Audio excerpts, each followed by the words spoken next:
لله الذي جعل شهر رمضان شهر الصيام وشهر القرآن الذي أنزل فيه القرآن هدى للناس وبينات من الهدى والفرقان.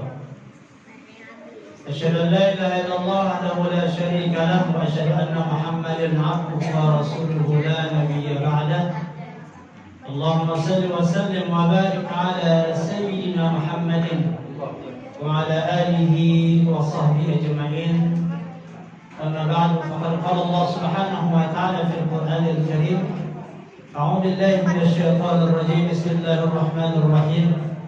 يا أيها الذين آمنوا اتقوا الله حق تقاته ولا تموتن إلا وأنتم مسلمون.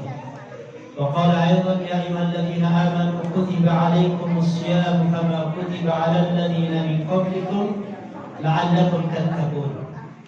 وقال رسول الله صلى الله عليه وسلم: لو تعلم أمتي ما في رمضان لتمنوا أن تكون السنة كلها رمضان.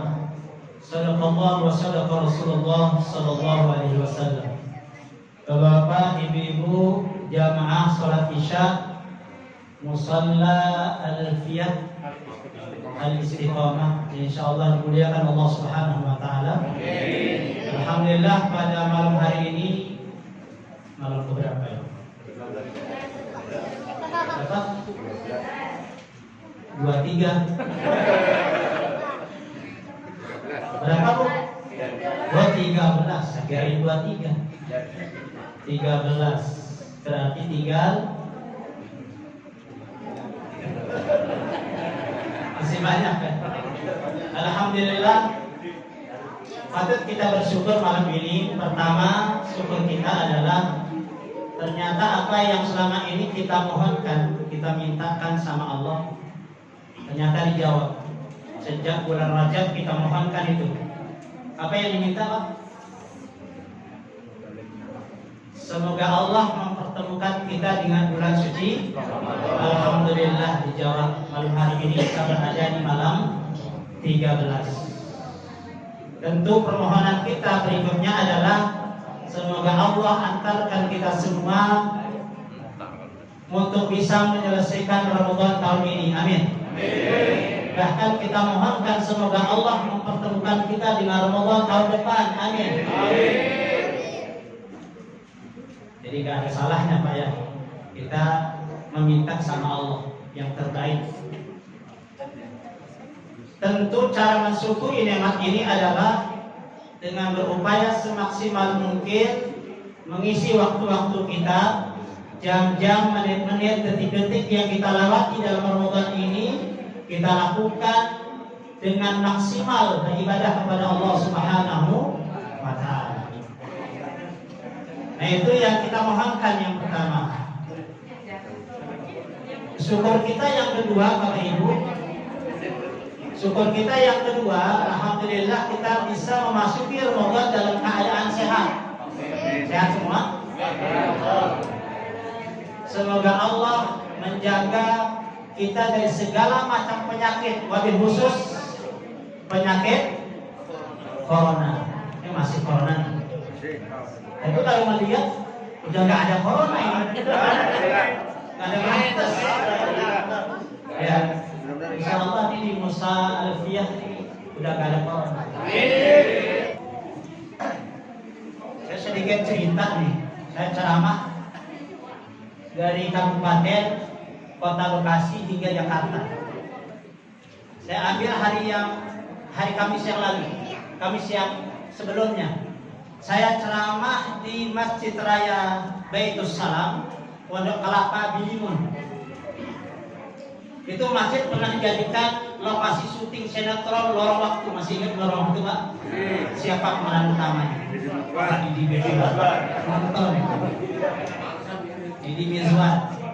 Ya, itu pemeran utamanya. Nah, itu menggunakan lokasinya salah satunya adalah Masjid Raya Baitus Salam. Saya ceramah di sana. Jamaah yang satu dengan yang lain itu jaraknya 2 meter. 2 meter. Jadi kalau 2 meter ini berapa isinya satu kali? 5. Nah, seperti gambarannya di Masjid Raya Baitulsalam, karena memang masjidnya besar, luas, ya, makanya masih jarak 2 meter. Itu malam Jumatnya. Jumat paginya saya balik lagi ke Jakarta, sama di Pondok Kelapa juga, masjidnya namanya Muhajirin. Itu jaraknya 1 meter, masih ada coronanya, 1 meter. Kemudian Jumat siang saya khotbah Jumat itu di daerah Cikarang Pusat, di Delta Mas, PT SGMW, Wuling Motor Indonesia. Nah itu apalagi, itu kan karyawan, itu masih pakai jarak juga 1 meter. Ya. Kemudian malam Sabtu saya ceramah di Masjid An-Nur Marrakas, 0,5 meter jaraknya. Itu malam Sabtu. Sabtu paginya saya ceramah lagi balik ke Jakarta di masjid yang sama namanya An-Nur juga. Nggak ada jarak. Tidak ada jarak, pakai karpet ya persis kayak begini nih. Ya. Tidak ada jaraknya. Itu masjid An-Nur. Malam Minggu saya ceramah di Tambun Utara. Masih ada jarak 0,5 meter. Ya. Kemudian Minggu paginya, Ahad subuhnya ceramah di masjid saya sendiri di depan rumah. Di situ tidak ada jarak. Udah itu satu masjid sampai malam hari ini. Yang masjidnya itu menggunakan karpet full karpet. Jadi di masjid saya itu nggak ada corona udah. Kok di sini pakai ada? Kalau di sini kayaknya semi corona ini. Semi corona ini. Ada yang pakai masker ya? Pakai masker. Bismillah Bapak Ibu. Mudah-mudahan dengan adanya Ramadan ini orang itu mati semua dah. Ya, hilang mudah-mudahan. Kita doain aja. Semoga dengan keutamaan Ramadan penyakit segala macamnya dihilangkan oleh Allah Subhanahu wa taala. Itu harapan kita. Di mukadimah tadi saya bacakan hadis Nabi. Walaupun hadis ini diperdebatkan, ada yang mengatakan doib, tapi nggak masalah. Hadis doib itu masih bisa diamalkan. Ya, apa kata Nabi? Lau ta'lam ummati ma fi Ramadan. Andaikan umatku tahu apa yang terdapat di bulan Ramadan berupa kebaikan, keutamaan, la tamannau, pasti mereka berangan-angan, bercita-cita menjadikan ya antakuna sanatu kulluha Ramadan, menjadikan seluruh bulan dalam 1 tahun menjadi Ramadan. Itu syaratnya apa, Pak? Syaratnya apa? Syaratnya tahu, mengerti, paham tentang kebaikan, keutamaan yang terdapat di dalam bulan. Pasti mereka menginginkan 11 bulan ya setelah Ramadan ini menjadikan Ramadan semuanya. Nah ini tergambar dalam kehidupan para sahabat. Sahabat Nabi yang mulia, kata Nabi, khairun nas qarni, sebaik-baik manusia adalah manusia yang hidup di zamanku. Siapa itu? Sahabat. Yang namanya sahabat itu ya orang yang bertemu dengan Nabi, bergaul dengan Nabi, makan minum bersama Nabi, beribadah bersama Nabi, perang bersama Nabi, itu sahabat. Dan sahabat ini adalah generasi terbaik kata Rasulullah. Sahabat pilihan, sahabat unggul, terbaik sepanjang sejarah perjalanan hidup manusia itu sahabat. Orang yang hidup bersamaku, tentu yang beriman, karena juga yang hidup bersama Nabi itu kan tidak semuanya beriman, betul?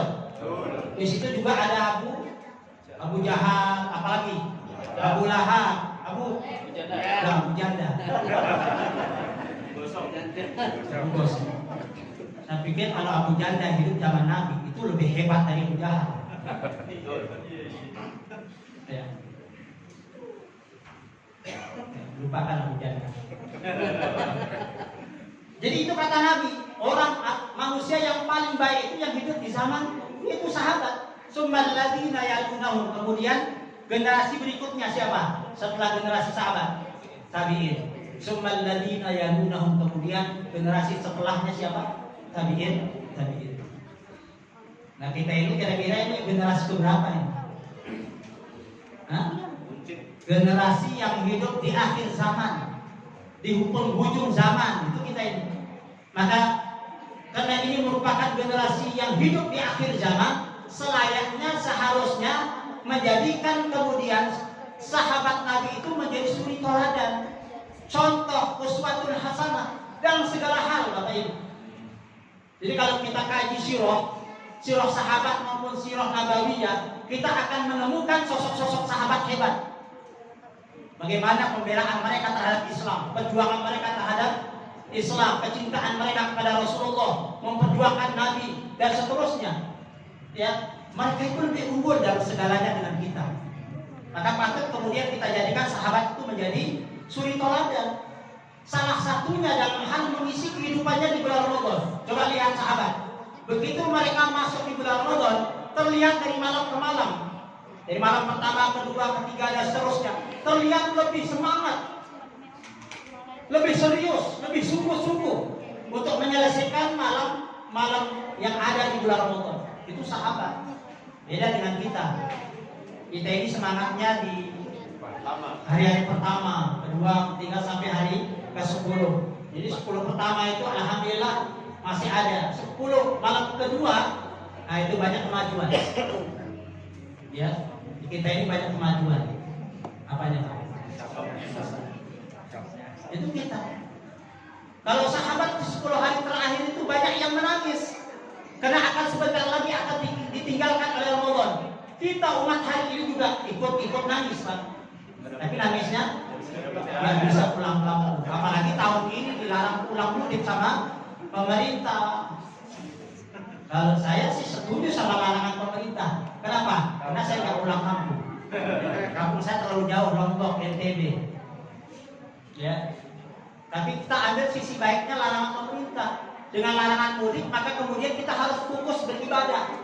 Selesaikan malam-malam Ramadan, terutama 10 hari terakhir. Ini ada yang itikaf, Pak. Ya, 10 hari terakhir, cari dan dapatkan satu malam yang lebih baik dari 1000 bulan, yang namanya malam Lailatul Qadar. Nah, ketika para sahabat selesai dari Ramadan, begitu tanggal 1 Syawal mereka kemudian diwisuda, mendapatkan gelar mutakin. Setelah itu apa yang dilakukan oleh sahabat? 5 bulan setelah Ramadan mereka mempertahankan apa yang pernah mereka raih di Ramadan. Terhitung dari bulan Syawal, Zulqa'dah, Zulhijjah, Muharram, Safar. 5 bulan ini adalah bulan-bulan mempertahankan apa yang sudah mereka raih selama di Ramadan. Jadi suasana Ramadan itu masih terlihat, masih terasa di dalam kehidupan sahabat. 6 bulan berikutnya terhitung dari bulan Rabiul Awal sampai bulan Sya'ban itu menjadi bulan-bulan persiapan diri, persiapan keluarga untuk bagaimana kemudian meraih sebaik-baiknya bulan Ramadan yang akan datang. Ini sahabat, Bapak Ibu. Ini kehidupan mereka. Sehingga 12 bulan dalam 1 tahun itu seakan-akan suasananya adalah bulan Ramadan. Di kita tidak. Begitu tanggal 1 Syawal, musala masjid sudah sepi, suasana Ramadan hilang lenyap begitu saja, kembali lagi ke habitatnya. Ya, itu kondisi kita jauh sekali dengan para sahabat. Nah, saya sering sampaikan, Ramadan ini singkat, sangat singkat. Tetapi kalau kita ikuti pendidikan Ramadan, tarbiyah Ramadan ini dengan baik, Bapak Ibu, dari malam pertama hingga hari terakhir nanti, kita ikuti dengan baik, dengan maksimal, maka insya Allah Ramadan ini akan sanggup merubah diri kita, ya, dari mukmin menjadi muttaqin, dari orang yang beriman menjadi orang yang bertakwa. Karena yang diwajibkan puasa itu siapa, Pak? Orang yang beriman. Ya ayyuhalladzina amanu, itu surat Allah. Baik orang-orang yang beriman, orang beriman yang diseru, yang dipanggil oleh Allah. Apa kata Allah kepada orang beriman? Kutiba alaikum asyiyam, diwajibkan atas kalian berpuasa. Jadi yang diwajibkan puasa itu orang beriman. Selain orang beriman tidak diwajibkan. Artinya kalau ada orang yang tidak berpuasa ngaku-ngaku beriman, itu bukan beriman. Ya, orang berimanlah yang kemudian yang diwajibkan oleh Allah berpuasa. Untuk apa? La'allakum. Nah, agar supaya orang beriman ini menjadi orang yang bertakwa. Ya, Bapak Ibu, Allah menginginkan kita itu agar menjadi orang bertakwa. Jangan sampai menjadi orang mukmin. Tapi harus kemudian ada peningkatan, ya, dari mukmin menjadi muttaqin. Level takwa itu lebih tinggi dari level iman. Ya. Di banyak ayat Allah menyerukan itu agar kita ini menjadi orang-orang yang bertakwa. Kenapa Allah menginginkan kita menjadi orang yang takwa? Karena di level takwa ini dah level aman. Level apa? Aman, terkendali. Aman dari segala-galanya. Kalau sudah ada level gelar takwa dalam diri kita, benih takwa dalam dada kita, insya Allah hidupnya aman. Di dunia aman, di akhirat aman. Di dunia segala urusan dimudahkan. Akan ada jalan keluar dari permasalahan. Kalaulah ada kemudian masalah orang yang bertakwa, itu pasti akan ada solusinya dari Allah. Yang kedua, rezeki orang yang bertakwa itu datangnya dari arah yang tidak pernah disangka-sangka. Pernah nggak mengalami Pak? Pernah, berarti ada berita takwa. Kalau nggak pernah, berarti tidak ada berita takwa. Karena kalau orang bertakwa itu rezekinya datangnya dari arah yang tidak pernah terduga-duga. Wa may yattaqillaha yaj'al lahu makhraja wa yarzuquhu min haitsu la yahtasib. Itu hidupnya orang yang bertakwa di dunia itu aman. Di akhirat di mana orang bertakwa? Di mana tempatnya? Di surga. Itu tempat tinggalnya orang bertakwa itu. Di mana? Di surga. Allah bikin itu surga, Allah buat itu surga untuk orang-orang bertakwa. Ya, apa kata Allah dalam surah Al-Imran ayat 133? Wasyari'u ila magfiratin min rabbikum wa jannatin arduha as-samawati wal ardh uiddat lil muttaqin. Bersegeralah kalian kepada ampunan Tuhanmu dan kepada surga yang seluas langit dan bumi. Disediakan ke siapa? Bertakwa. Subhanallah. Berapa luasnya surga, Pak? Bu, luas surga berapa, Bu? Halo? Berapa luas surga? 5, makanya 5. Surga luasnya seluas langit dan bumi. Subhanallah. Sekarang aja di bumi nih, Pak. Berapa jumlah manusia? Seluruh manusia, waktu beriman, yang kafir, yang munafik, yang syirik dan lain. Berapa jumlahnya? 5 miliar. Kurang. 7,6 M manusia sekarang ini yang menempati bumi. Makanya banyak gak, Pak? Banyak. Makanya wajar kalau kemudian kita mendapatkan kapelnya, ya, tipenya RSSS semua. Rumah sangat sederhana sekali, susah selonggoran. Itu tipe rumah kita. Kenapa? Karena manusianya banyak. Nanti di akhirat ada namanya surga. Surga itu luasnya selangit dan bumi. Subhanallah. Yang akan menempati surga itu hanya orang-orang bertakwa. Berapa sih jumlah orang bertakwa? Orang beriman, orang bertakwa. Anggaplah 1 M. Udah 1 M.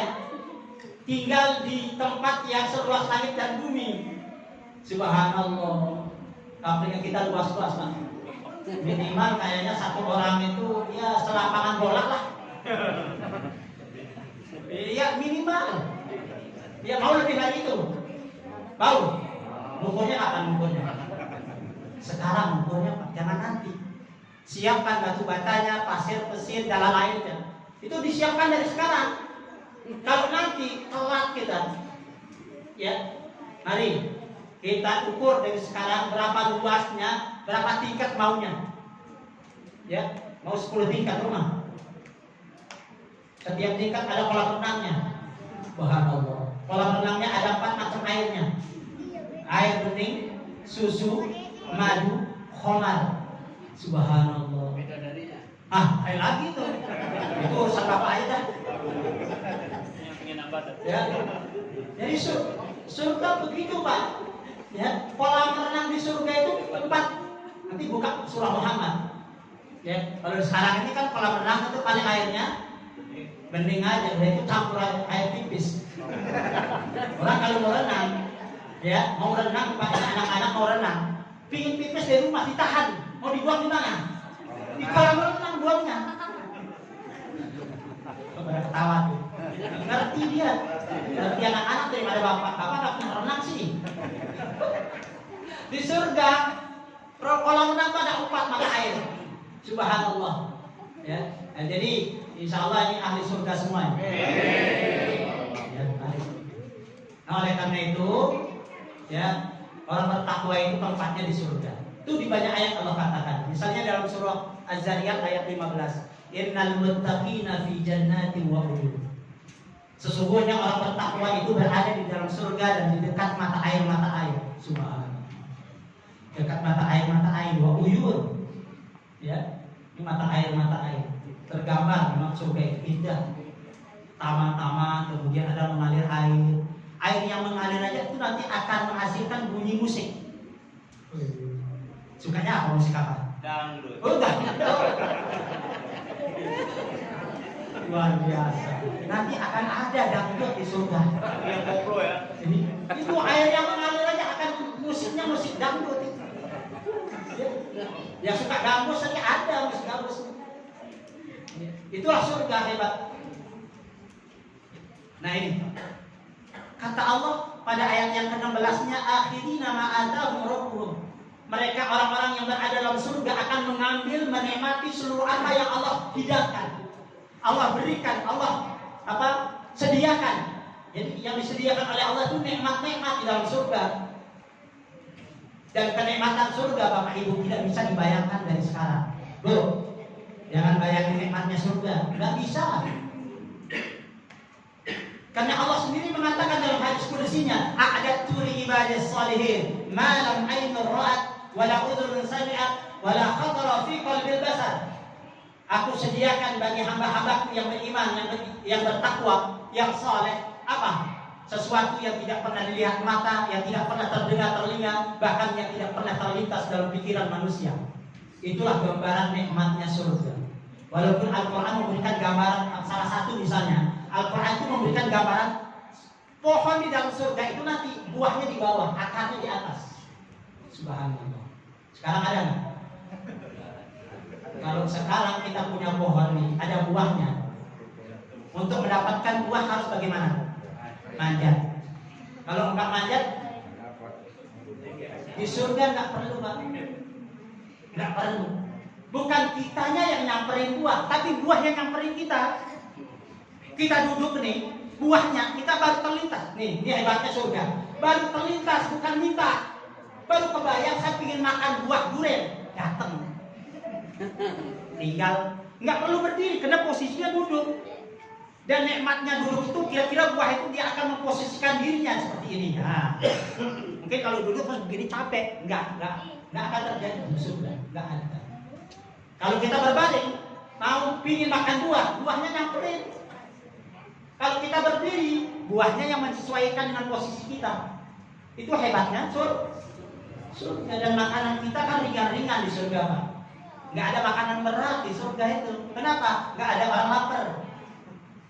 Kalau lapar, berarti ada kekurangan. Sementara di dalam Al-Quran dikatakan bahwa di dalam surga itu tidak ada yang labo. Tidak ada yang tidak bermanfaat. Jadi kata-kata aduh dalam surga itu nggak ada. Aduh, itu nggak ada. Kekurangan-kekurangan itu nggak ada di surga. Yang ada itu adalah kenikmatan-kenikmatan. Mau masuk surga? Kapan? Baik. Sampai jam berapa ya? Bebas. Jam 12. Bebas. Saya itu ceramah dari malam pertama sampai malam terakhir. Tidak ada istirahatnya. Bahkan tadi subuh saya ceramah di Musalla Al-Istiqomah Gang Sejahtera. Malam ini nih di sini. Besok pagi saya diceramah di Nurul Firdaus di THB Taman Harapan Baru. Ya. Kemudian besoknya lagi saya balik lagi ke Jakarta sampai hari terakhir. Ya, sampai bahkan Idul Fitri.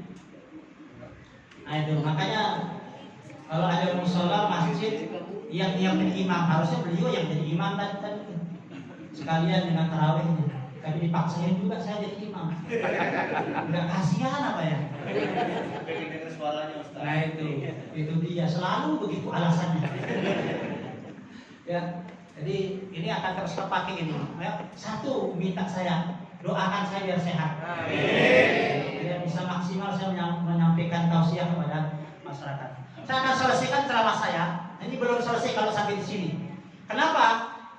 Karena Allah katakan dalam ayat yang ke-16 itu innahum kanu qabla dzalika muhsinin. Sesungguhnya mereka orang-orang yang menduduki, yang menempati surga, ya, dulu dalam kehidupan dunianya adalah muhsinin. Mereka orang-orang yang orang baik, orang ihsan. Muhsin itu orang baik, sifatnya ihsan. Apa itu ihsan? An ta'budallaha ka'annaka tarahu fa in lam takun tarahu fa innahu yaraka. Itu namanya ihsan. Kamu beribadah seakan-akan melihat Allah. Kalaupun kamu tidak bisa melihat Allah, maka yakin kamulah yang dilihat oleh Allah. Itu ihsan. Ihsan itu semakom dengan takwa, Pak. Makanya muhsinin ini bakalan menjadi orang yang takwa, yang akan mengisi surga. Pertanyaannya adalah, apa ciri-ciri orang muhsinin? Ini perlu kita tahu, agar kemudian nanti sifat-sifatnya, gaya hidupnya ini bisa kita ambil, kita tanamkan dalam diri kita. Apa cirinya? Yang pertama, kata Allah dalam ayat yang ke-17-nya, kanu qalilan minal laili ma yahjaun, sedikit tidur malamnya. Cirinya, Pak. Ini kira-kira kita ini sedikit apa banyak tidurnya? Hah? Oh, sedikit tidur. Bukan sedikit tidur, tapi sedikit. Itu artinya apa? Banyak. Sementara muhsinin itu sifatnya adalah sedikit tidur. Itu artinya apa? Banyak ibadah, tahajud, qiyamul lail, tadarus Al-Qur'an. Nah, ini berkenaan dengan Al-Qur'an. Berkenaan dengan Al-Quran, Bapak Ibu, saya ingin sampaikan, ini pesan saya juga. Mari kita utamakan bacaan Al-Quran. Bacaan selain Al-Quran di malam di bulan Ramadan ini kalau bisa hindari, jauhi, singkirkan. Contoh kayak WA itu nggak perlu dibaca WA bulan Ramadan. Menghabisi waktu kalau diikutin, Pak. Ya, ini di telepon saya ini di HP saya begitu banyak ratusan. Ya, WA nggak saya baca. Paling yang perlu yang diingetin, nggak usah sekarang ada ceramah, paling itu. Lalu nggak penting apa saya lewatin. Ya, karena akan menghabiskan waktu saya untuk kemudian tidak membaca Al-Quran. Utamakan membaca Al-Quran. Kenapa? Karena Al-Quran lah satu-satunya bacaan yang terbaik di atas bumi ini. Tidak ada bacaan lain yang lebih baik daripada Al-Quran. Kenapa? Karena kebaikan yang akan didapatkan oleh orang yang membaca Al-Quran bukannya per halaman, bukannya per surah, bukannya per ayat, tapi per huruf. Subhanallah. Satu huruf itu berapa pahalanya? 10 itu di luar Ramadan. Kalau di dalam Ramadan berapa? Dilipat gandakan hingga 700 pahala. Ada yang mengatakan 70, ada yang mengatakan 700 pahala. Saya tanya sekarang, Al-Quran berapa juz? 30. Berapa surah? 114. Berapa ayat? 6.666 ayat. Berapa huruf? Banyak. Banyaknya berapa? Giliran huruf aja banyak. Memang ayat 6.600 nggak banyak. Hafal kan? Sekarang saya tanya berapa huruf di dalam Al-Quran seluruhnya, dari surah Al-Fatihah hingga surah An-Nas. Menurut Imam Asy-Syafi'i, saya juga nggak pernah hitung. Tapi kata Imam Asy-Syafi'i, jumlah huruf seluruh Al-Quran itu 1.027.000. Berapa? 1.027.000 jumlah semua huruf di dalam Al-Quran, dari surah Al-Fatihah hingga surah An-Nas. Kalau dikalikan 10, Pak, sekali khatam ini dikalikan 10 berarti hasilnya berapa? Jangan banyak. Coba hitunglah. 10.270.000. Orang dikasih $0 di belakang. Oke. Tetapi itu di luar Ramadan. Tetapi kalau khatam hari ini, satu kali khatam, maka 1.027.000 dikalikan 700. Hasilnya berapa? Banyak. Kalkulator mana? Hasilnya 718.900.000 pahala. Sekali khatam itu, Pak. Nih saya tanya sekarang, ini malam yang ke-13, yang sudah khatam 4 kali. Angkat tangan. Belum ada? Belum. Saya turunin. Apa saya naikin bunga? Saya turunin 3 kali. Belum juga. 2 kali. Jangan-jangan tawaduk semua ini. Jamaahnya Alfiyah. Subhanallah. Hah? Satu kali, alhamdulillah. Yang banyak itu ngikutin harinya. Sekarang harinya ke-13, maka dapatnya 13 juz. Bapak Ibu, kalau targetnya cuma sekali atau baca Al-Qur'annya cuma 1 juz sehari, itu artinya targetnya cuma sekali. Kalau di Ramadan khatam sekali, itu biasa Bapak Ibu, bukan luar biasa. Lakukan sesuatu yang luar biasa. Lakukan perbuatan amalan yang bisa kita banggakan nanti ketika kita berhadapan dengan Allah. Apa itu? Khatamkan Al-Quran yang jarang orang bisa lakukan. Berapa kali kira-kira? 10 kali sanggup?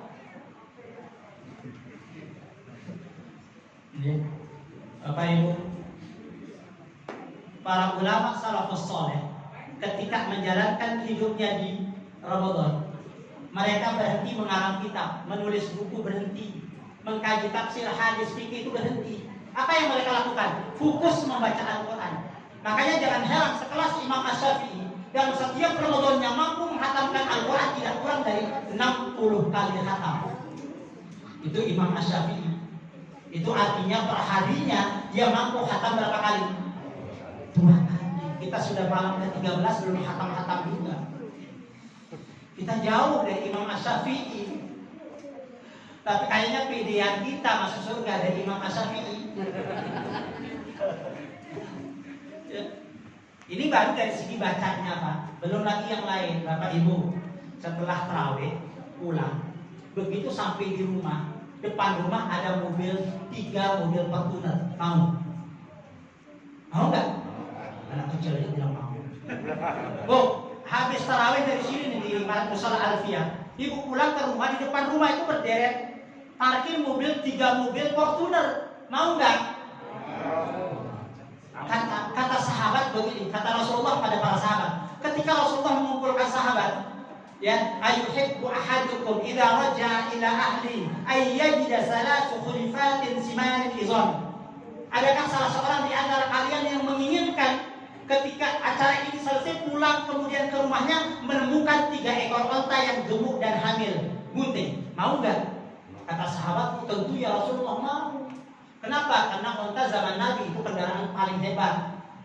Apalagi ini 3, sudah 3 bunting lagi. Tentu semua sahabat mengatakan ya Rasulullah. Mau ya Rasulullah. Apa kata Nabi? Fasalas ayatin yaqra'u bihinna ahadukum fi salatihi khairun min salasi khulifatin idhamin simanin. Yang membaca 3 ayat dalam salat itu lebih baik daripada 3 ekor onta yang gemuk dan hamil. 3 ayat dalam salat Pak. Tadi imam baca berapa ayat? Banyak. Sepakat kalau gitu. Berarti kan kita kaya semua ini. Udah lebih dari 3 ayat. 3 ayat aja kalau dibaca dalam sholat, itu nilainya lebih baik dari 3 mobil Fortuner. Kalau kita kiaskan 3 ekor onta. Subhanallah. Dari 114 surah di dalam Al-Quran, tidak ada satupun yang punya ayat cuma 2. Tidak ada. Minimal berapa? 3. Surah apa aja yang punya ayat 3? Sebutkan 1. Al-Asr wal Asri innal illal ladzi wa tawasaw bil haqq wa tawasaw bis sabr. Yang kedua, An-Nasr idza jaa nasrullahi wal wa ra'aitan nasa yadkhuluna fi dinillahi afwa fasabbih bihamdi rabbika wastaghfir innahu kana. Yang ketiga apa? Al-Kautsar inna a'tayna fashalli li rabbika wanhar inna syani'aka huwal. 3 surah yang memiliki 3 ayat. Kalau kita baca dalam sholat, maka selepas sholat salam kita mendapatkan 3 mobil Fortuner. Subhanallah. Itu hebatnya Al-Quran Pak.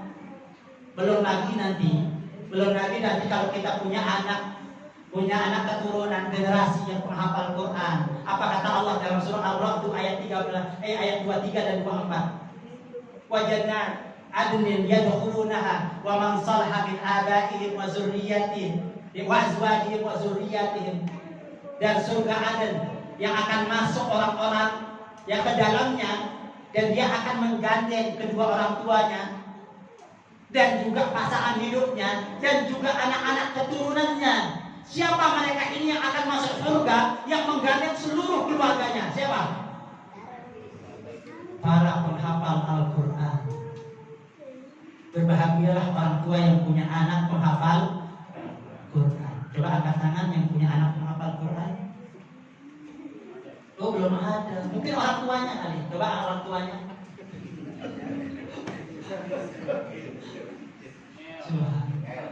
Nanti di akhirat itu ada orang yang akan masuk surga lewat pintu zakat, pintu sedekah. Khusus orang bersedekah. Orang-orang yang puasa ada namanya pintu Ar-Rayyan. Ya, ada juga pintu apa?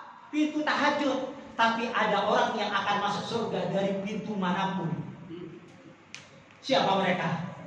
Mereka adalah ahlul Quran, para penghafal Al-Quran, para pengamal Al-Quran. Oleh karena itu mari Bapak Ibu, ya, kita selesaikan Ramadan ini dengan membaca Al-Quran dan kita upayakan untuk menghafal Quran. Ya Bapak ya, walaupun sudah umur saya umur udah 60, udah 50, nggak masalah dengan umur, asalkan ada kemauan, ada niat, pasti ada jalannya. Mari ya, kita sama-sama berusaha untuk menghafal Quran. Yang dilihat oleh Allah adalah kemauan, kesungguhan. Walaupun nggak selesai nanti menghafalnya, insya Allah akan termasuk orang yang menjadi ahlul Quran. Ya, dan Allah akan memberikan kehidupan yang bahagia dunia dan bahagia akhirat. Terakhir saya ingin sampaikan, puasa itu menjadikan kita berubah. Pasti berubah. Harusnya kalau kita jalankan puasa itu sesuai dengan tuntunan agama. Kalau kita puasa bukan sekedar kemudian menjaga diri dari hal-hal yang membatalkan puasa, ya, tetapi juga kita bisa menahan diri dari hal-hal yang membatalkan pahala puasa, maka akan terjadi perubahan dalam diri kita dari mukmin menjadi muttaqin. Jangankan kita manusia, binatang aja kalau puasa berubah, Pak. Tahu ulat kalau puasanya benar, dia akan menjadi kepompong, dari kepompong menjadi kupu-kupu tuh. Subhanallah. Ulat pasti orang jijik, tapi kalau kupu-kupu pasti semua orang suka. Padahal sesungguhnya kupu-kupu itu asalnya apa? Dari ulat. Ulat yang benar puasanya. Tuh. Kenal ular? Bu tahu ular, Bu? Ular kalau puasa sama kena makan 2 minggu 3 minggu, lalu kemudian habis itu berubah. Apanya yang berubah? Kulit, tampilannya baru. Itu ular. Walaupun ular setelah itu kemudian hapus lagi. Tapi yang jelasnya kalau puasa berubah. Ya. Nih, kalau terutama ibu-ibu ya, kalau ibu-ibu itu kalau ke aksesoris, kalau mau beli aksesoris itu kira-kira aksesoris kupu-kupu apa aksesoris ular, Bu? Pasti, saya yakin pasti dia nyarinya adalah aksesoris kupu-kupu. Kalau ditaruh di jilbab, oh tambah cantik gitu. Saya belum pernah lihat ada akhwat pakai jilbab kemudian pakai aksesoris ular. Belum pernah lihat. Ya. Yang kedua, ada keyakinan termasuk kemudian di daerah saya di Lombok, ada satu keyakinan kalau ada rumah kemudian kedatangan kupu-kupu masuk lewat jendela, itu artinya apa? Akan datang tamu bawa oleh-oleh. Tapi bagaimana jadinya kalau ada rumah kedatangan ular? Jangan-jangan itu setannya, jangan banyak jinnya di rumah. Itu Bapak Ibu, itu puasa. Kalau lihat dari yang tadi, kira-kira maunya puasanya ular atau ulat? Ular apa ulat? Orang kecak ular apa ulat? Kalau saya disuruh pilih, saya tidak akan mau dua-duanya. Karena saya manusia beriman yang berakal. Seharusnya ditempa oleh puasa selama 30 hari harus lebih hebat daripada sekadar ulat.